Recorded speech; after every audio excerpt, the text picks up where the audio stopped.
যে করতে পারে সেই মরা ইঁদুরটা দিয়েই লক্ষ টাকা উপার্জন করতে পারবে, আর যে তা দেখতে পায় না তার কাছে ওটা শুধুই একটা মরা ইঁদুর। ইউ কি সম্ভব? মরা ইঁদুর বেচে লক্ষ টাকা উপার্জন। এর থেকে ভালো আপনি আপনার সাফল্যের রহস্য গোপনই রাখুন।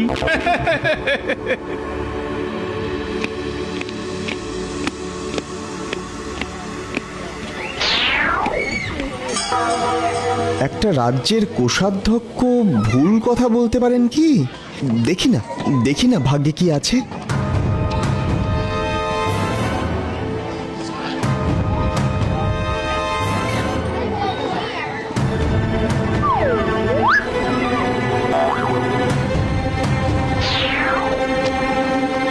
আয় আয় দেখুন কোষাধ্যক্ষ মশাই, আপনার ভবিষ্যতের লাখপতি। কোষাধ্যক্ষ মশাইয়ের কথা যদি সত্যি হয় তাহলে তাহলে এই ইঁদুরটাও বিক্রি হবে। কিন্তু কিন্তু মরা ইঁদুর কে কিনবে? কার মরা ইঁদুর দরকার হতে পারে?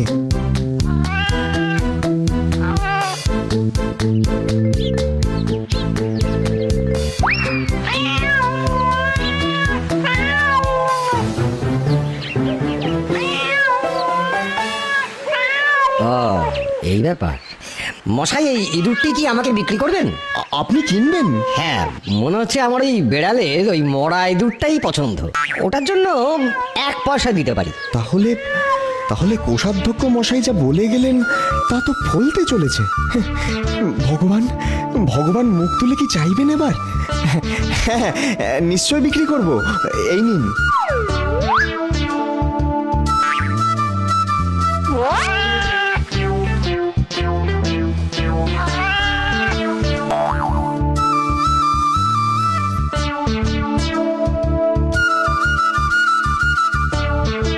একটু আগে অবধি আমার হাতে একটাও পয়সা ছিল না, এখন আমি একটি পয়সার মালিক।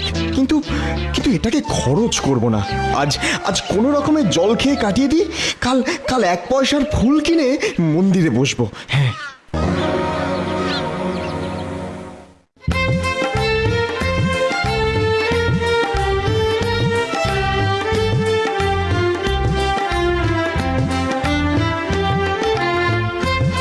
ফুলগুলো তাজা তো?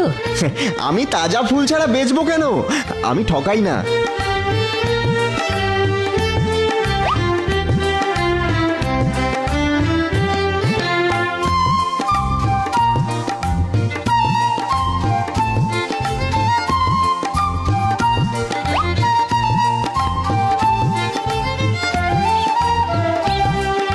বাহ, আমার হাতে এখন 5টা পয়সা। একটি পয়সা দিয়ে আজ রাতে খাবো, আর এই বাকিগুলো দিয়ে কাল রাজপথের মোড়ে গুড় জল বেচবো। আসুন আসুন আসুন, ঠান্ডা জল আর মিষ্টি গুড় খেয়ে দেখুন, তৃপ্তি পাবেন। আসুন আসুন, ও দাদা, ও দিদি, আসুন। এই প্রবল গরমে জল আর গুড় খেয়ে প্রাণ আর শরীরকে শীতল করুন। আসুন আসুন আসুন, ঠান্ডা জল আর মিষ্টি গুড় খেয়ে দেখুন। দাও দেখি বাবা, একটু জল দাও তো। ও বাবা, বড্ড তেষ্টা পেয়েছে গো।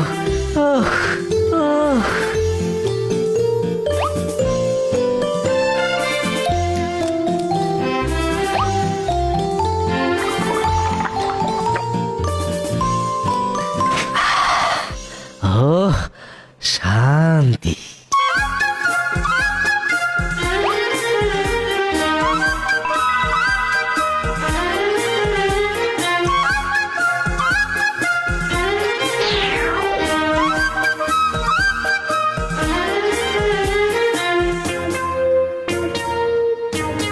একটা সময় আমার হাতে একটাও পয়সা ছিল না, আর আজ এই মুহূর্তে আমি 100 পয়সা, মানে পুরো 1 টাকার মালিক।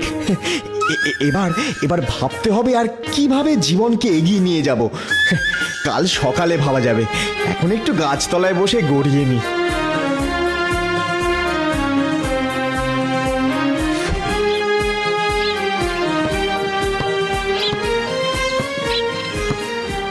ইস, ওই চাষিদের কি কষ্ট।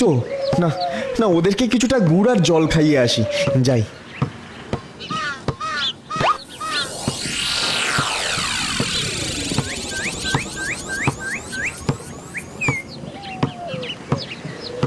আসুন চাষি ভাইরা, একটু গুড় জল খেয়ে আবার চাষ করুন, এই গরমে ক্লান্তি দূর করুন। আসুন।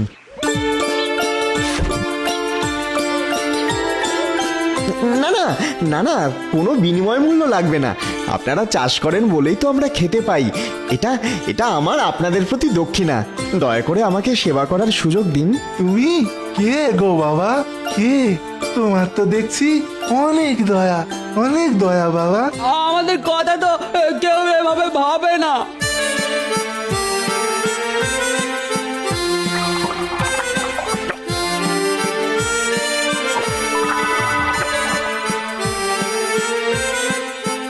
মঙ্গল হোক তোমার বাবা, তোমার মঙ্গল হোক।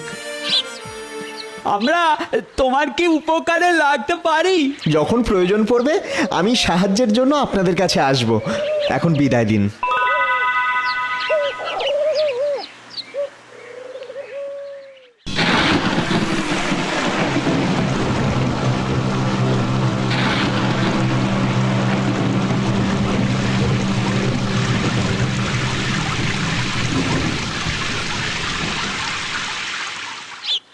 একটা মরা ইঁদুর আমাকে পয়সা যখন দিতে পারে, তাহলে তাহলে এতগুলো ঝড়ে উপড়ানো গাছ আমাকে আমাকে আরও কিছু দিতে পারে। হ্যাঁ, নিশ্চয়ই পারে।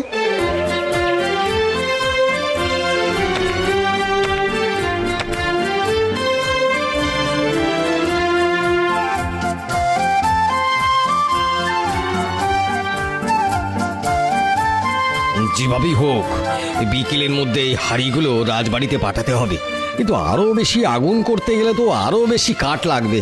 এখন কাঠ কোথায় যে পাই? কুঁয়োর ভাই, আমি তোমার জন্য শুকনো কাঠ এনেছি, লাগবে নাকি? বাবারে, এত কাঠ! ও ভগবান তোমাকে পাঠিয়েছে ভাই, খুব ভালো হলো। সব কাঠ আমায় দাও, আমি তোমাকে 100 টাকা দেবো।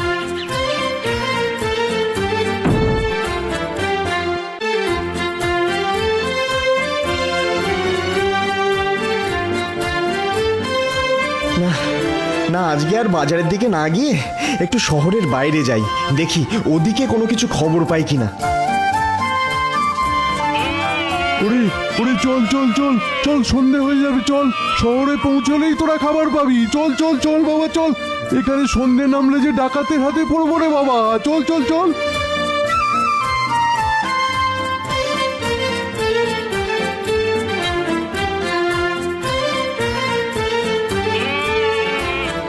লোকটা মনে হয় ওই পাহাড় থেকে আসছে, কিন্তু কিন্তু ওর সাথে আর কোনো লোক নেই কেন?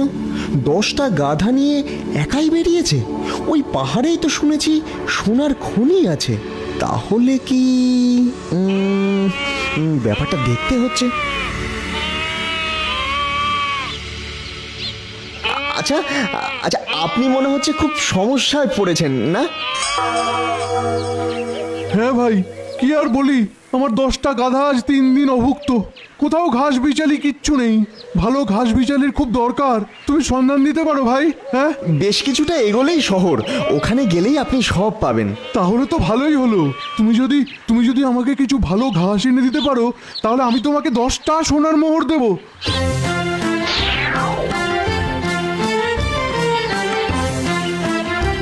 আমরা তোমার কি উপকারে লাগতে পারি?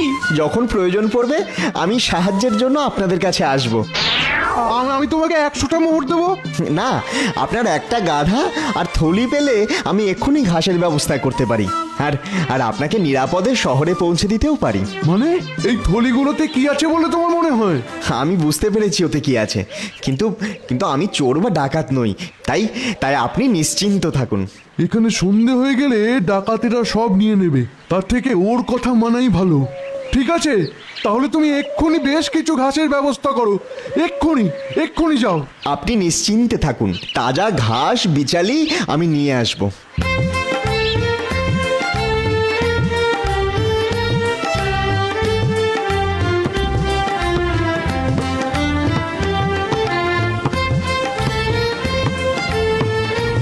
চাষি ভাই, আমার কাছে 100 টাকা আছে। আপনাদের মাঠে পড়ে থাকা এই ঘাস বিচালি আমি কিনতে চাই। জানি যে 100 টাকায় এত ঘাস বিচালি মেলে না। আমাকে আমাকে কিছুটা ধার দিন না, আমি কিছুদিনের মধ্যে বাকি টাকাটা শোধ করব। এ কি রকম কথা বললে গো তুমি? একদিন তো তুমি তেষ্টার হাত থেকে আমাদের বাঁচিয়েছিলে, আর আজ আমাদের উপকার করবার সুযোগ দেবে না গো? উপকারের বিনিময়ে উপকার নেওয়া ঠিক না মশাই। আমি আপনাদের কাছে ঘাস বিচালি মূল্য দিয়েই কিনবো। ঠিক আছে, তোমার যা ইচ্ছে, তোমার ভালো হোক, এটাই তো আমরা চাই। এই আশীর্বাদটাই আমার প্রয়োজন। তুমি বরং আমাদের গরুগুলো নিয়ে যাও, গরু দুটোর পিঠে ঘাস বিচালি বেঁধে যেখানে যাবে নিয়ে যাও, আবার কাজ হয়ে গেলে ফিরিয়ে দিয়ে যেও। কি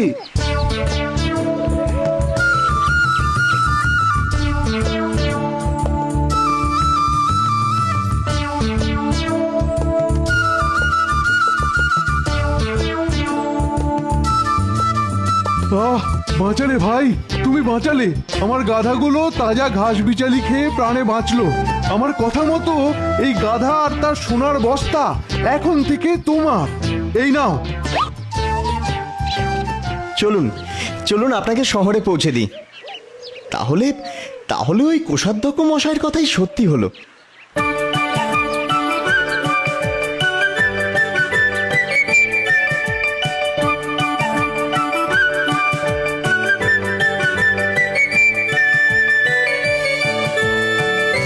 প্রণাম কোষাধ্যক্ষ মশাই। আরে তুমি কিছুদিন আগে আমার কথা মতো একটা মরা ইঁদুর রাস্তা থেকে তুলে নিয়েছিলে না?